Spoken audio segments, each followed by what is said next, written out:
You again for the invitation to take part in the seminar series. It's always terrific to be able to present to this audience and get feedback. What I'm talking about is still very much active area of research. So if people do have thoughts or memories or corrections, please do let me know either after the talk or just follow up by email. So last week, as some of you may have seen, the United Nations released a new report about the progress Earth's countries are making against climate change. Reforms have indeed been implemented since the 2015 Paris Accords, but according to the report, countries have not yet done enough. The Earth has warmed already 1.2 degrees Celsius since pre-industrial times, and it seems to be heading towards 2.5 degrees of warming by 2100. That's above the desired target of 1.5. And that's if stronger actions are not taken.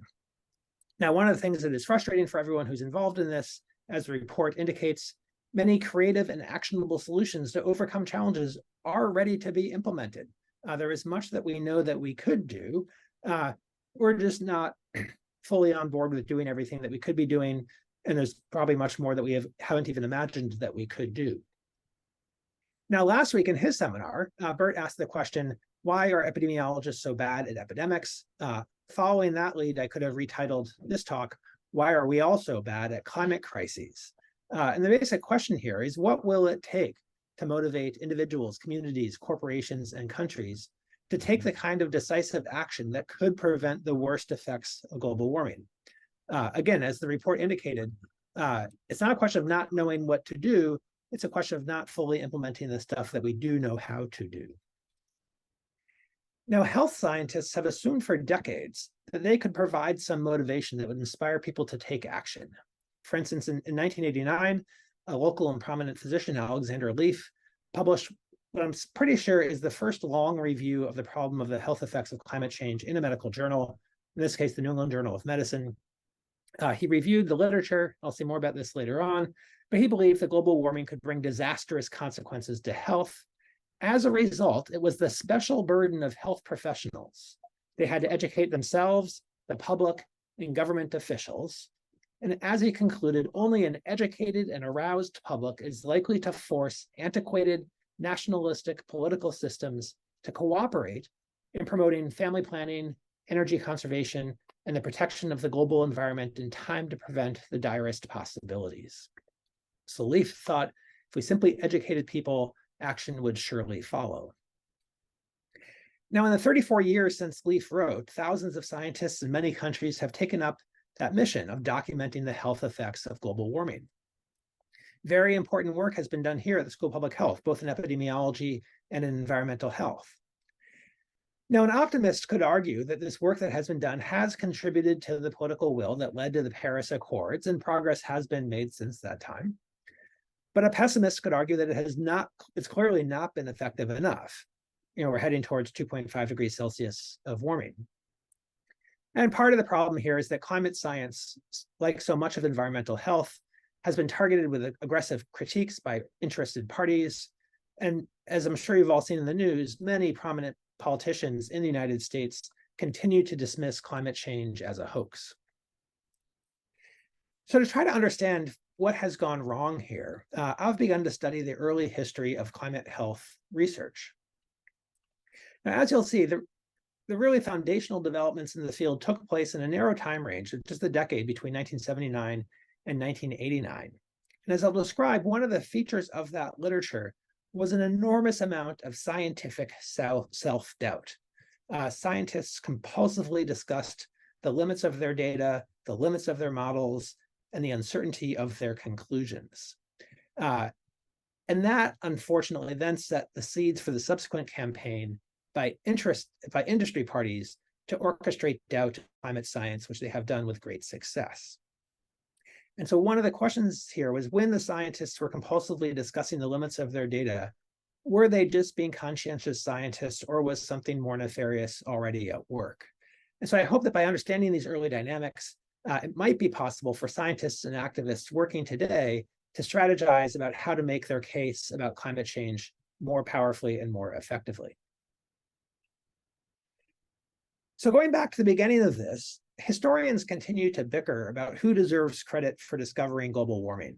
There were clearly several scientists in the 19th century who recognized that because of the thermal properties of carbon dioxide, the atmospheric gas had the potential to trigger a greenhouse effect, and that if carbon dioxide levels rose, this could cause problems for us all.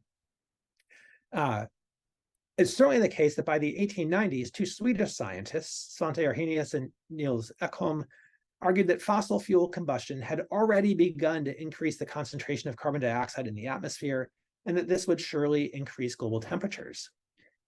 But if you read this now, it's startling. Neither of them was concerned about this. They actually thought this was a great development. Living as they did amid Scandinavia's post-glacial landscapes, they were far more worried about the risk of a recurrent ice age. Geologists in the late 19th century had described the cycles of ice ages, and scientists who lived in northern latitudes were deeply terrified about this prospect. As they point out, with a slightly eugenics undertone, during the last ice age, the countries that now enjoy the highest civilization were covered with ice, not just Sweden, but also Northern Europe, Britain, and North America north of the Ohio River. And they were clearly interested in making sure that these representatives of the highest civilization were not ice covered again. And so they wrote that they hoped that the enormous combustion of coal by our industrial establishments might stave off another ice age and ensure a more genial future climate, at least for certain humans, the white people who lived in northern latitudes. Now, for a variety of reasons, this fear didn't catch on in the 1890s, early 1900s, and for several decades, there was little work on the topic. But then a British engineer, Guy Stewart Callendar, revived interest in the greenhouse effect in the 1930s. He documented, somewhat convincingly, that carbon dioxide levels in the atmosphere had already risen by 10% from pre-industrial levels, and the temperatures had already begun to increase, he argued, by 0.5 degrees Celsius. But again, he thought this kind of warming was going to, or was likely to prove beneficial to mankind, either because it would be better prospects for agriculture, because there'd be more carbon dioxide in the atmosphere, and carbon dioxide is the food for plants, or, as he said, because the return of the deadly glaciers should be delayed indefinitely. Again, another person who was preoccupied by the fear of recurrent ice ages. And this work that Callendar and others did in the 1930s and 1940s did capture public attention. In a 1950 article in the Saturday Evening Post, which was then one of the most widely read magazines in the United States, it described very concrete evidence of a warming climate. For instance, describing how the Penobscot communities in northern Maine could no longer rely on the river freezing solid from December through April, and that was disrupting their usual winter travel plans. And he hoped that this evidence of a warming climate foretold a balmier future. As the Post author wrote, if the moderation in world temperature continues for another decade or two, the retreat of the ice will become a rout. And then meanwhile, reasonable scientists remained skeptical about the theory and reality of global warming into the 1970s. For instance, a very prominent review published in Science in 1970 acknowledged that the atmosphere got warmer or colder, but dismissed this as the restlessness of the atmosphere. It was clear from climatological records that Earth's climate had changed dramatically over time. Yes, he acknowledged that rising carbon dioxide might cause 2 degrees of warming over 400 years, was his estimate, but this can hardly be called cataclysmic. Now, against that background, modern concerns about global warming began to take shape in the 1970s and 1980s. Evidence of continuing increases in CO2, first coming from the Mauna Loa Observatory and then from elsewhere, led scientists to begin to model what would happen as carbon dioxide levels continued to increase. And so there were a series of reports from different groups of scientists and scientific advisory panels in the 1970s. For instance, this one from a group of prominent scientists warned the Department of Energy in 1979 that carbon dioxide levels were on track to double by 2035. And this would trigger major changes that were not yet well understood. As they acknowledged, the warming of the climate will not necessarily lead to improved living conditions everywhere. So they warned the Carter administration, and the Carter administration responded by requesting a full report from the National Academy of Sciences. That report, released in 1983, affirmed that a doubling of CO2 would likely cause global warming on the order of 3 degrees Celsius. But the committee downplayed the threat. As they wrote in the preface, our stance is conservative. We believe there is reason for caution and not panic. And one of the things that's interesting here is the Environmental Protection Agency had released its report 3 days earlier, and they took a much more concerned tone than the National Academy of Sciences. But it was the National Academy of Sciences report that got much more extensive and much more favorable press. As the committee chair, William Nierenberg, was the director of the Scripps Institute, told the New York Times, "We feel we have 20 years to examine options before we have to make any drastic plans." So really downplaying the concern here. And there's been a really interesting debate amongst historians, really a furious debate, about the role or not of political influence on the National Academy of Sciences report. Naomi Oreskes, one of my colleagues, and two of her co-authors have said that Nierenberg and others really manipulated the tone of the report. He recruited onto the NAS committee some conservative economists who had close ties to the Reagan administration. And even though most of the report featured the work of concerned scientists, the packaging of the report really foregrounded the downplaying efforts of these economists. Other people, including Nierenberg's son, have fought back fiercely, saying that Oreskes is misconstruing this history. The scientists who are involved all supported the tenor of the conclusions. When the National Academy sent this off for review, I think they got on the order of 11 reviews. 9 of them thought they had the tone just right. One thought they were being too cautious. One thought they were being too alarmist. And so the Academy accurately reflected scientific attitudes in the early 1980s.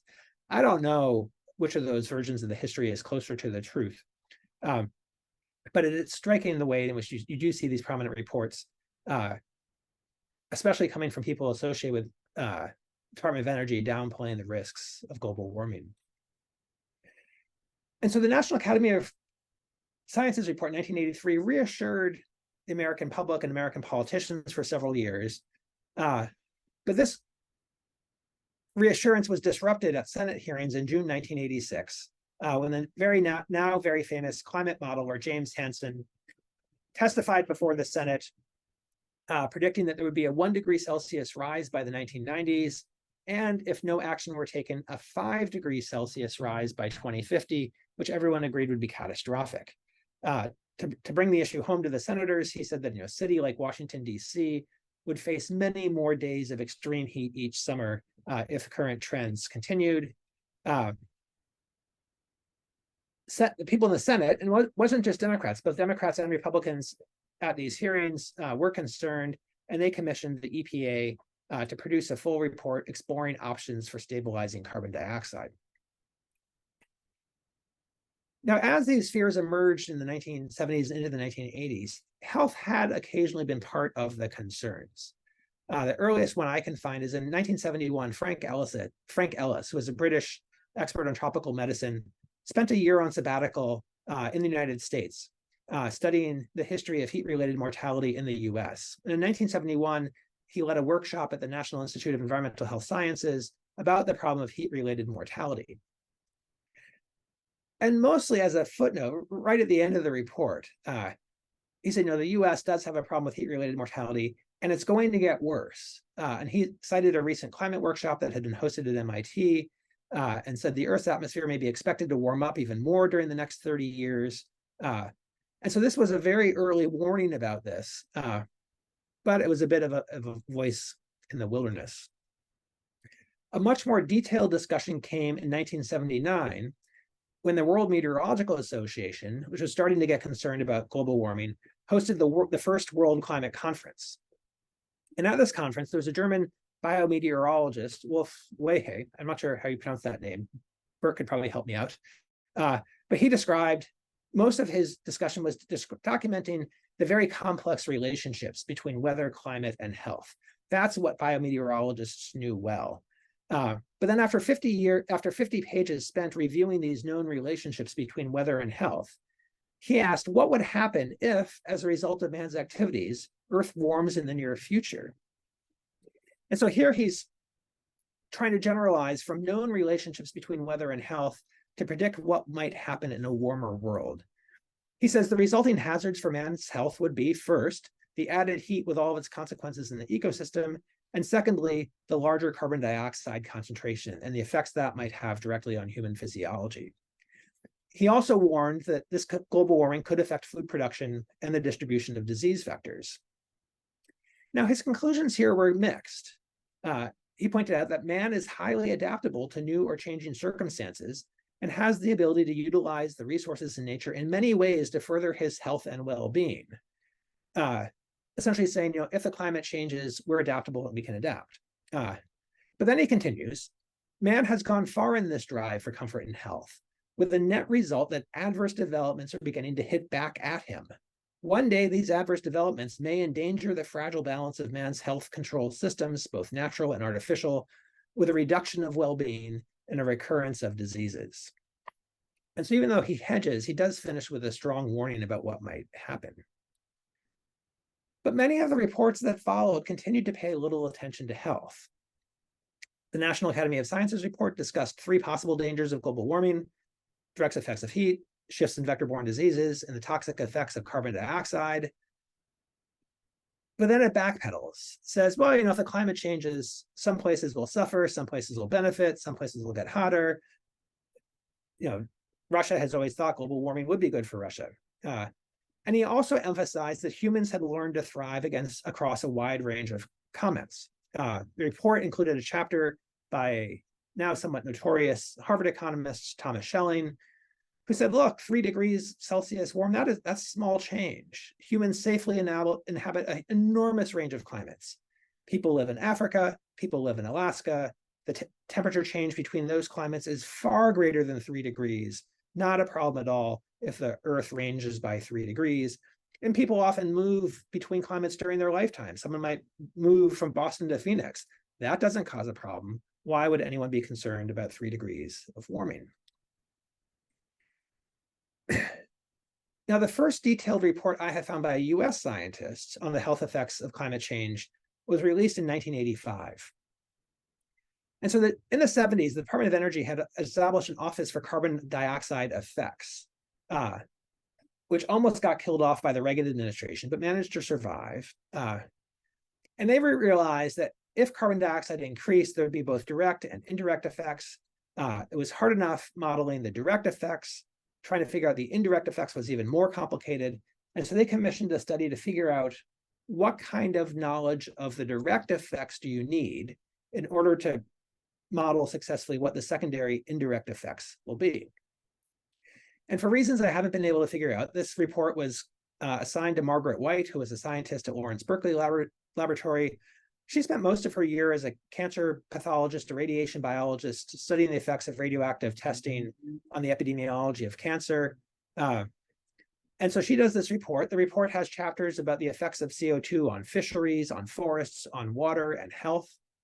The health chapter was written by someone who was then an epidemiology graduate student, Irva Hertz-Picciotto, who I have been trying to track down. She's currently chair of environmental health at UC Davis and has not been responding to my emails. So if anyone knows her, I would love an introduction to track down her side of this story. Their basic method was to, again, like Vihé had done, identify the known relationships between weather and health, and then extrapolate about what might happen if carbon dioxide rises. And so some of this, if you look at that diagram, is pretty straightforward. If the Earth gets hotter, there are going to be more heat waves. Biometeorologists had documented that a whole series of diseases had seasonal variations: heart disease, flu, infant mortality. All of this is familiar to epidemiologists. The basic claim was that any disease that has a seasonal variation could see its epidemiology change if the seasons change. And they also noted there might be problems with air pollution, pollen, allergies, and other things. But again, the overall tone strongly minimized the risks. For instance, they say, if the climate warmed, but variability decreased, then heat waves might actually become less common. Of course, we've now seen the opposite happen. Variability has increased as it has warmed. Agriculture would change, but not clear if it would be for the better or for the worse. New technologies might mitigate the effects. And they say, in these situations, climate change may intensify the problems. In other cases, it may be beneficial. And then, like the authors of the 1983 National Academy of Sciences report, they were both reassured by humans' ability to live in extremely cold and extremely hot climates and to survive by modifying their ways of life, clothing, shelter, food, etc. Humans will, of course, continue to do so under carbon dioxide-induced change. So again, it was another report showing there could be effects, but it's not clear we needed to worry about this.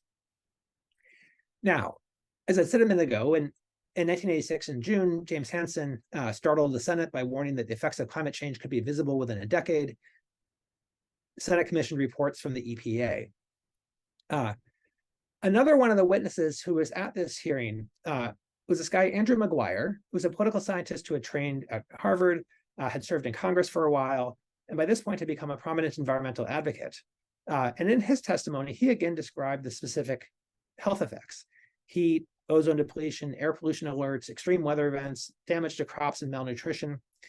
And so when the Senate asked the EPA to produce a report, they specifically asked that one of the studies that the EPA did should examine the health and environmental effects of climate change. So I think it was Maguire's testimony that put health on the Senate's agenda, which they then imposed on the EPA.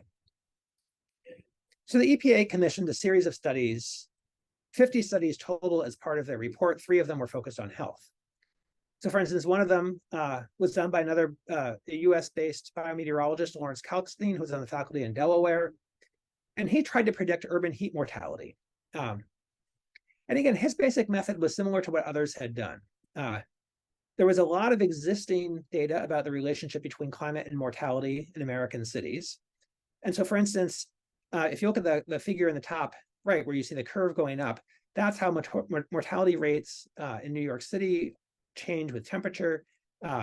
He showed that there seemed to be a threshold effect. Mortality in New York City sharply increased at temperatures above 92 degrees Fahrenheit. With present weather conditions, only 5.7% of summer days in New York City exceeded 92 degrees. But if the temperature increased by 7 degrees Fahrenheit, that was sort of at the far end of the climate models, half the days in July would hit 92 degrees Celsius, and you could expect higher mortality. And he thought there could be as many as 1,300 deaths annually in New York City from heat-related mortality. But again, he acknowledged uncertainties, and one of the big uncertainties was acclimatization.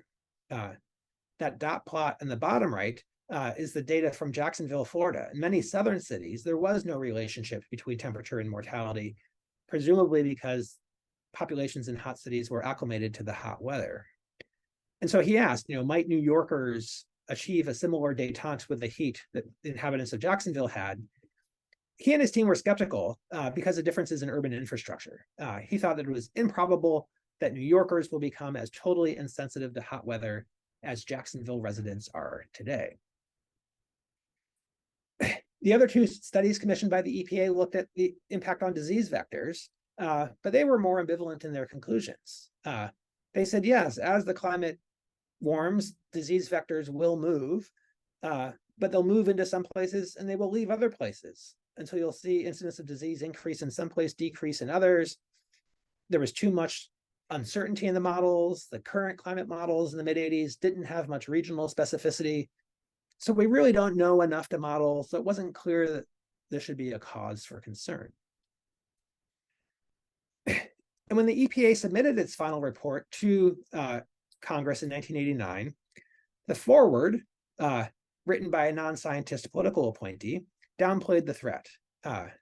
He admitted that climate change could lead to significant changes, but urged caution in interpreting the results and emphasized, as the scientists had done, the uncertainties of their models. The executive summary written by the scientists was a bit more concerned. Yes, the models were uncertain, they admitted, but presumably they hadn't even considered some possible outcomes. As 2 of the co-authors wrote, our analyses are inherently limited by our imaginations.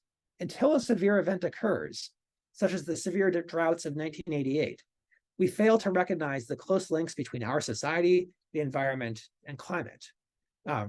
They were confident that the EPA had produced findings that suggest a world different from the world that exists today. So the scientists were much more worried about what was going to happen. If you look at the final health chapter that's included in the EPA report, was written by really someone who spent most of her life as a scientific writer, not as a researcher. And she did a huge literature review and diligently documented the kinds of things that could happen in a warmer world: heat waves, changes in disease vectors, air pollution, allergies, food and water, crowding causing problems with sanitation. But again, she found cause for reassurance. And again, this very much echoes the tenor of the 1983 National Academy of Sciences report. Human societies possess considerable ability to adapt to change. Now, she did add that there were many countries in the world that lacked the resources that adaptation would require, and they might suffer. But she didn't think the United States was going to be part of that suffering community. And so there are a couple interesting things about this early literature as it appears in the mid-1980s. First, as I said, it really developed rapidly between 1979 and 1989. Before 1979, you can only find one or two passing mentions. By 1989, there's a pretty robust literature. And I think part of the reason the scientific literature is able to advance so quickly in this period is the scientists were pursuing a relatively easy method. They weren't doing empirical studies that required collecting immense amounts of data to prove cause and effect. Instead, they were relying largely on intuition, saying, this is what we understand happens now with heat and weather. So if it gets hotter, these are the things that we think are going to happen. Or doing, as Kalkstein had done, some very simple modeling, the kind of stuff that you could easily do on the computers that were available at the time. So very simple, simplistic models that had very wide cone of possibilities, depending on what coefficients you used and how you thought about things like adaptation.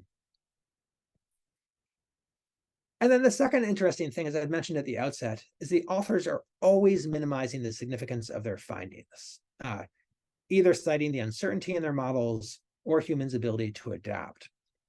And so one of the key questions, and I don't think this is going to be answerable, is was this cautious science, was this political influence, or both?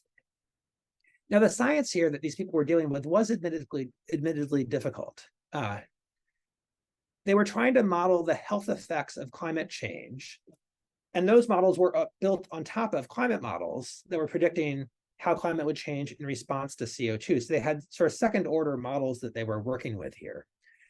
And so it was easy for them to say, we're just not really confident. And the climate models themselves had very low resolution geographic data, which made studying the health effects quite difficult. And everyone was aware that a meaningful response to the threat of rising CO2 would require a major restructuring of the economy. In the 1980s, it was inconceivable to the Department of Energy that the US would stop using coal. And if the US wasn't going to stop using coal, then why were we even having these conversations? And so the scientists were unwilling to make a recommendation to restructure the entire economy based on their work. Now, their caution was, of course, exactly the political message that the Reagan and Bush administration were hoping they would hit. And so it's very easy to imagine that there was some kind of political pressure being asserted by the White House on the National Academy, on the EPA. The scientists I've spoken to, and many of them are still around, really swear that was not the case at all. And there's some evidence to believe that the direct political influence on climate science in the US really doesn't start until the elder George Bush becomes president in 1989 and has John Sununu as his chief of staff. And he clearly was a climate skeptic. And so there's no doubt that by the 1990s, this kind of emphasizing uncertainty is getting pushed by the Bush White House and gets picked up as the preferred strategy by the fossil fuel industry. But it is possible that the scientists who were being so cautious in the 1980s were doing it largely from their own internal scientific caution or conscientiousness. Now, all the work I've been describing so far has played out in the realm of government reports. It's not until 1989 that you start to see the medical literature engage with the climate crisis.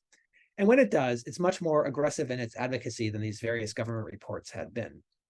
As far as I can tell, Lancet led the way. I've been trying to trace the backstory on this without success so far. But in 1989, it published an unsigned editorial, Health in the Greenhouse. It commented that health effects had received little attention, even though it was quite clear they could be significant, causing problems with heat, sanitation, malnutrition, epidemics, conflict, migration.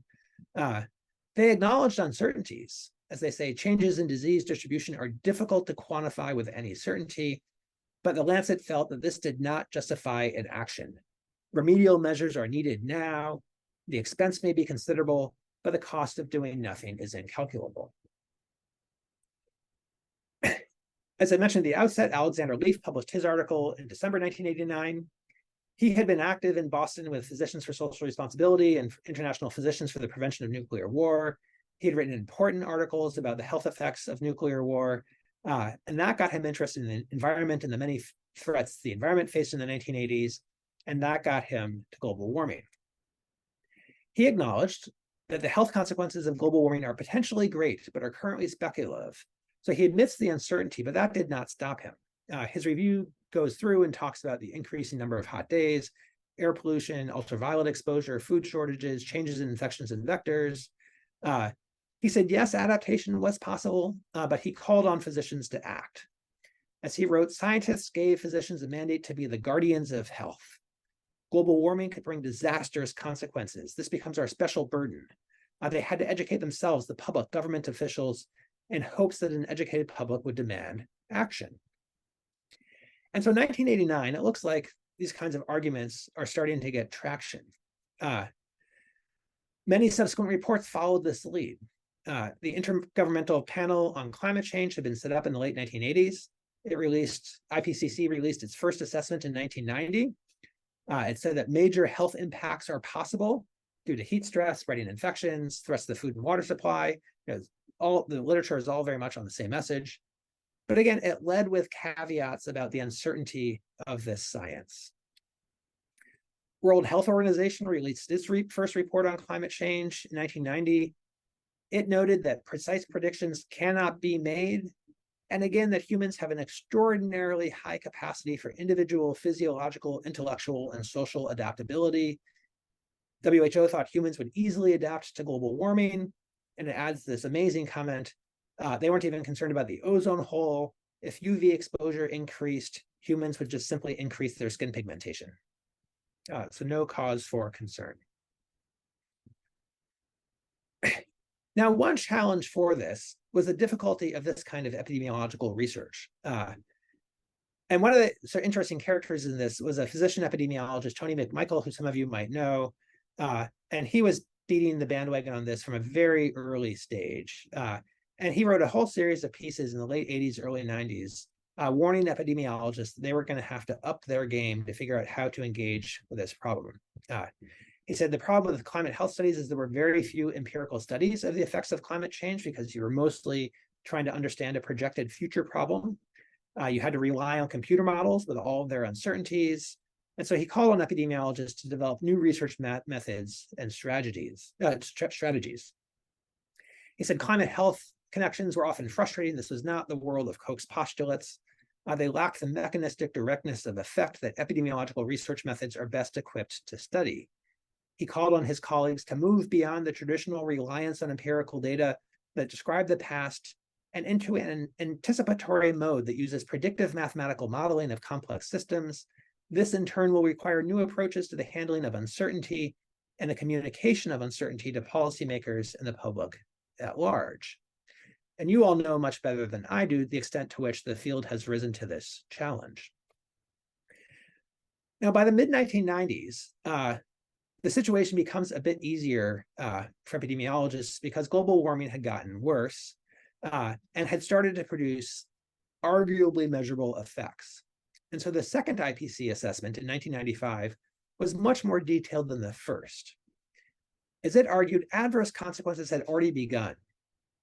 Quote, there have indeed been various recent events that plausibly might be early signals of such change.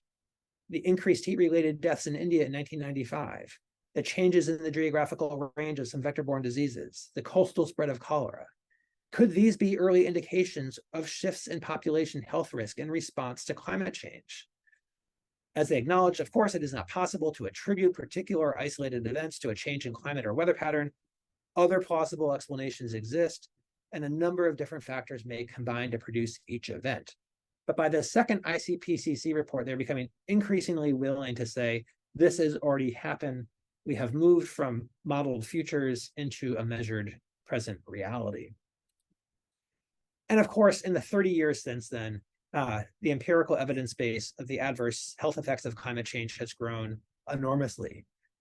One crude measure, which is easy to do, is you can just look at the substantial growth of the IPCC reports from 280 pages in the first one to over 3,000 pages for the most recent one.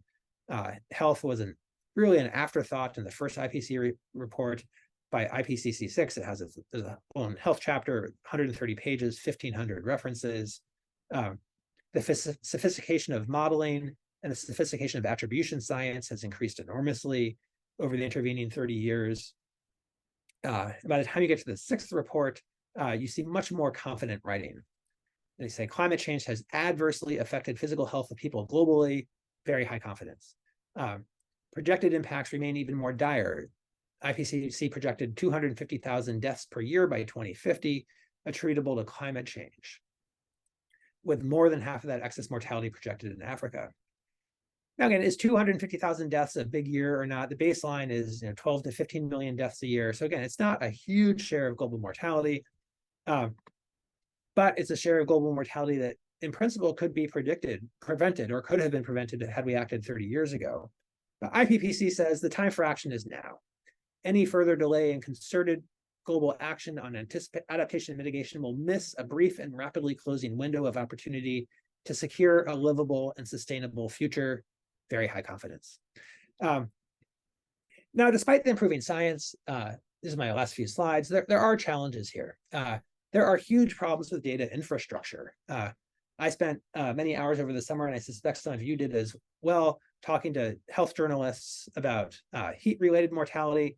The question I kept getting asked over and over again is, why does Europe report tens of thousands of deaths a summer, 62,000 deaths in summer 2022, while the US reports less than 1,000 deaths?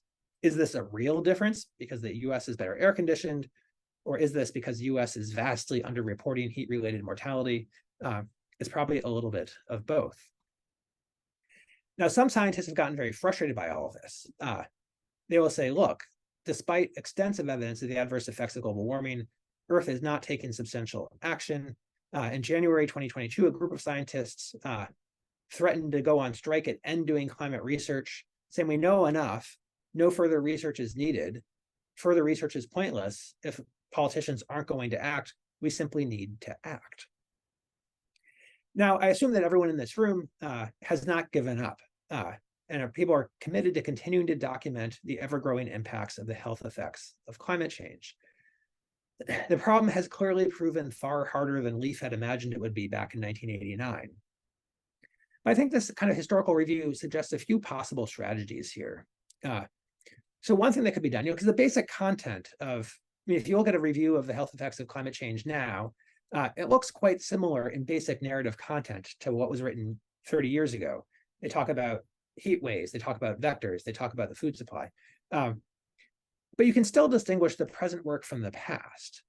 Unlike the situation in the 1980s, scientists now have good empirical evidence that the change has begun and is measurable, and humans are already beginning to suffer. It's important to acknowledge the roles and limitations of models, as scientists did in the 80s. But now, with the benefit of 40 years of follow-up, scientists can emphasize how well the models have worked. Some of the models have been quite good, both the climate models and the health effect models. And so I think epidemiologists and others can be more outspoken, saying, yes, these are models, but there are good models in the world. And everyone has to be aware that simply reporting climate data and health effects isn't going to be enough. You need to have a deliberate strategy if you want your work to have impact, because you need to anticipate that anything you publish on this is going to get a furious critique, again, often coming from scientists supported by the fossil fuel industry, and you just have to be prepared and ready to respond. Engaging in climate advocacy is not for the faint of heart, but as Leaf and many others have said, we all have to try. So I will stop there, and I'm happy to take questions, comments, and suggestions.